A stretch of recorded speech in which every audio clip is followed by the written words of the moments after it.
আজ আমরা ফিলিপ এ ফিশারের একটা দারুণ বই নিয়ে কথা বলছি, common stocks and uncommon profits. ১৯৫৮ সালের বই, কিন্তু গ্রোথ ইনভেস্টিং বা প্রবৃদ্ধিভিত্তিক বিনিয়োগের জগতে একটা আলোড়ন ফেলেছিল। একদম। ফিশারের মূল ভাবনাটাই ছিল অন্যরকম।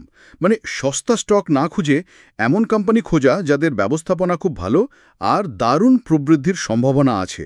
হ্যাঁ, আর আজকের আলোচনাটা মূলত এই বইয়ের যে কি আইডিয়াস সেগুলো নিয়েই, বিশেষ করে যারা দীর্ঘমেয়াদী বিনিয়োগের কথা ভাবছেন তাদের জন্য খুব কাজের হতে পারে। শুধু আর্থিক রিপোর্টের বাইরে গিয়ে কোম্পানির আসল গুণটা বোঝা। ঠিক তাই। আমরা বইটার মূল বিষয়গুলো থেকেই তথ্য নিয়েছি এই আলোচনার জন্য।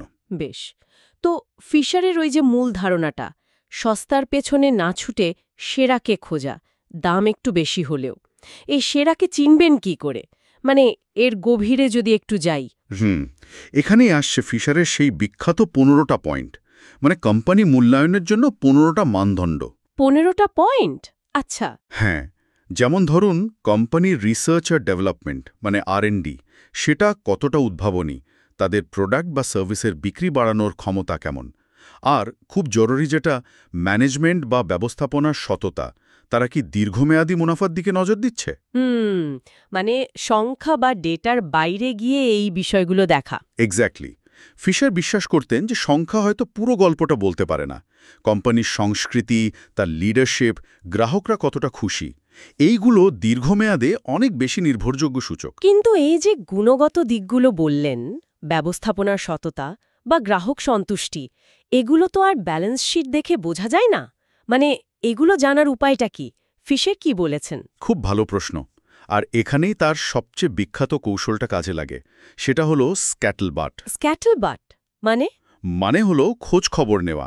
কোম্পানির গ্রাহক, সাপ্লায়ার, প্রতিযোগী, এমনকি আগে যারা কাজ করতেন প্রাক্তন কর্মী, তাদের সাথে কথা বলে ভেতরের আসল খবরটা জানা। ও আচ্ছা, অনেকটা ইনভেস্টিগেটিভ জার্নালিজমের মতো, বিনিয়োগকারীদের জন্য গোয়েন্দাগিরি। হ্যাঁ, অনেকটা সেরকমই। বার্ষিক প্রতিবেদন বা কোম্পানির আনুষ্ঠানিক বিবৃতির বাইরে গিয়ে একদম ফিল্ড লেভেলে গিয়ে এই খোঁজ নেওয়াটা উনি খুব জরুরি মনে করতেন। তার শুধু টেবিলে বসে ডেটা বিশ্লেষণ নয়, একেবারে রাস্তায় নেমে তথ্য সংগ্রহ। ঠিক।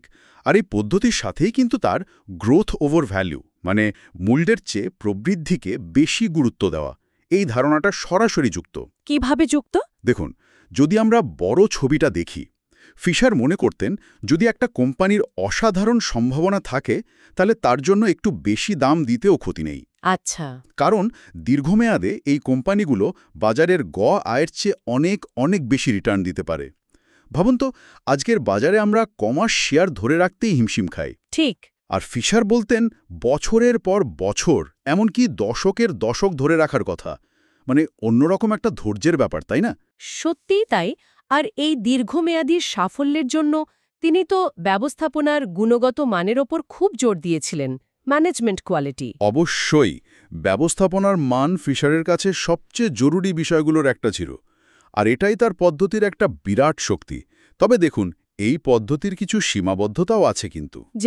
যেমন ধরুন, এই যে স্ক্যাটলবাট বা খোঁজখবর নেওয়া, এটা বেশ সময় সাপেক্ষ, আর এর জন্য ওই ইন্ডাস্ট্রি বা শিল্পটা সম্পর্কে বেশ গভীর ধারণা থাকা দরকার। হ্যাঁ, তা তো বটেই। আর গুণগত বিচার, বিশেষ করে ম্যানেজমেন্ট কেমন, এই মূল্যায়নটা অনেক সময়ই একটু সাবজেক্টিভ হয়ে যেতে পারে, ব্যক্তিগত ভাবনার ছাপ পড়তে পারে।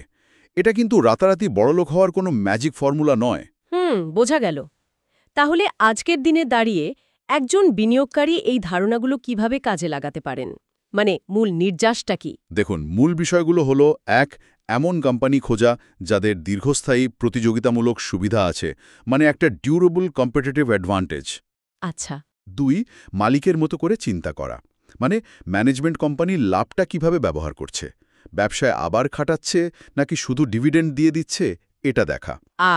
আর সবচেয়ে জরুরি হলো ধৈর্য। একবার একটা ভালো কোম্পানি খুঁজে পেলে তাকে সময় দিতে হবে। বাজারে ছোটখাটো উত্থান পতনে ঘাবড়ে গেলে চলবে না। তাহলে ফিশারের পদ্ধতিটা দাঁড়াচ্ছে দীর্ঘমেয়াদী লাভের জন্য একটা গভীর গুণগত বিশ্লেষণ।